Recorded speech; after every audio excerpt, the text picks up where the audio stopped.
On today's show, John flies into Canada's most famous ghost town, Ocean Falls. We explore the empty streets and buildings of a bygone era, and we discover the reasons behind the decline and fall of a booming West Coast center. So sit back, fasten your safety belts, and enjoy today's Wings Over Canada.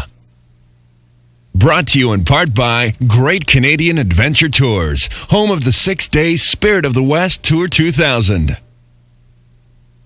And by Montair Aviation Inc., one of Western Canada's leading flight training schools. Montair Aviation, Boundary Bay Airport, Delta, BC.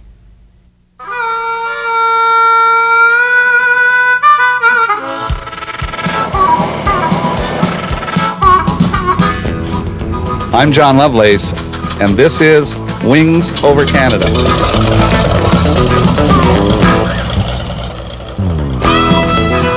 The series is all about the two things I like most about Canada. That's our remote wilderness areas unmatched anywhere on the planet. And the amazing Canadian bush plain.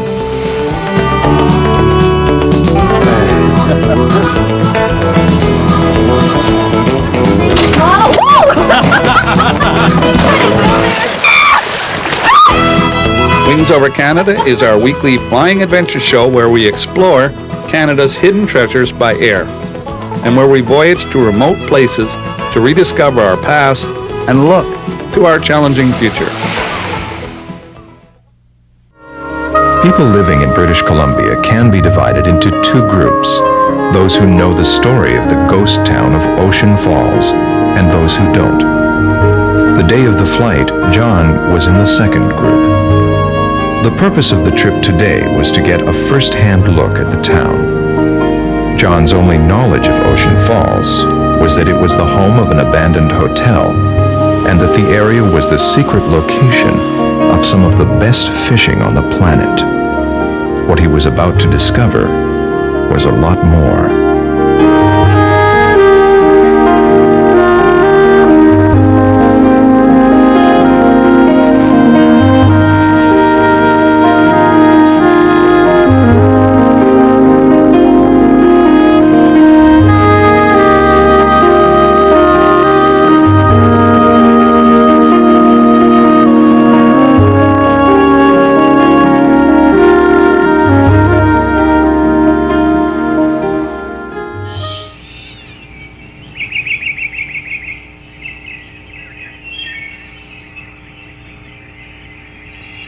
The Crown Zellerbach shut it down, and then apparently the BC government bought it, but it never ever went.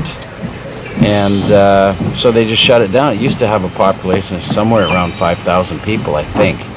Pretty close, but they have the museum right up on the hill. How many live here now? Oh, geez, I don't know. I think in the summertime you probably get up to a couple of hundred, but I think it's around 75. But there's...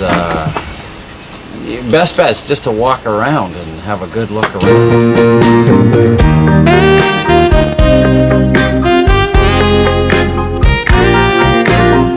My walking tour of Ocean Falls is a return to a bygone town where for some reason everyone just decided to pack up and leave.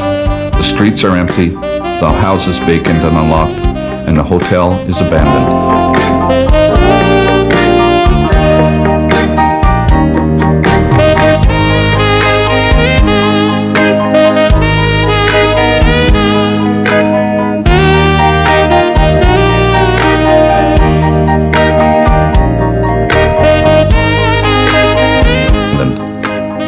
There is an eerie ghost-like silence. I feel as if I am walking on some sacred ground and am intruding on a memorial to the people who lived in these houses and the children that played on these streets. With my camera rolling, my journalistic instincts of why, what, where, and when are replaced by one question: who is responsible for this exodus?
In September of 1906, the steamer Venture journeyed to the head of Cousins Inlet and dropped a crew of 25 men to start clearing a site for the new town site of Ocean Falls, British Columbia. The site was perfect for a pulp and paper operation. It had unlimited hydropower resources, located directly on the ocean shore at a protected deepwater harbor, fed by a large freshwater reservoir that was pure enough for pulp manufacture without filtration.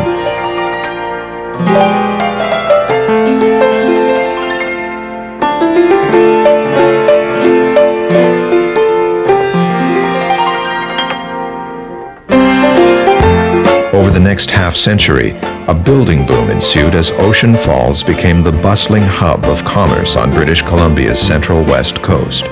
Sustained by an 80-foot hydroelectric dam, a mammoth pulp and paper mill, and a prosperous fishing fleet, the town's population grew to 5,500.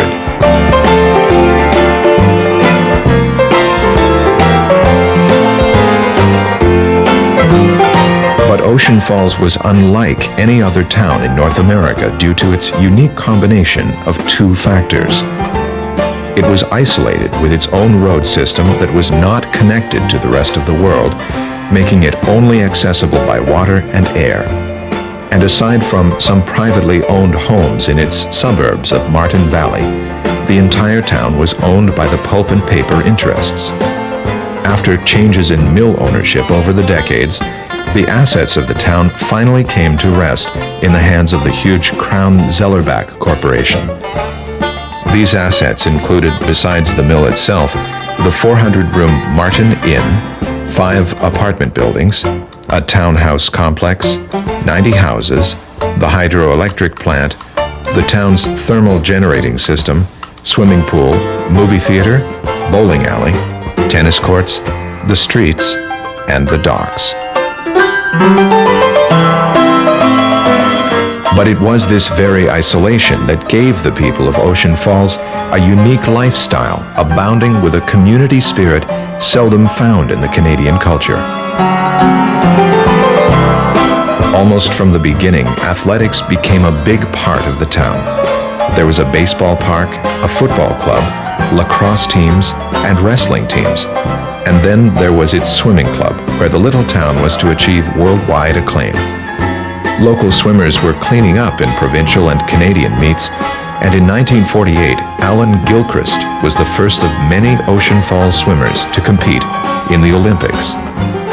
For the next 20 years, the little pool at Ocean Falls spawned many world-class athletes.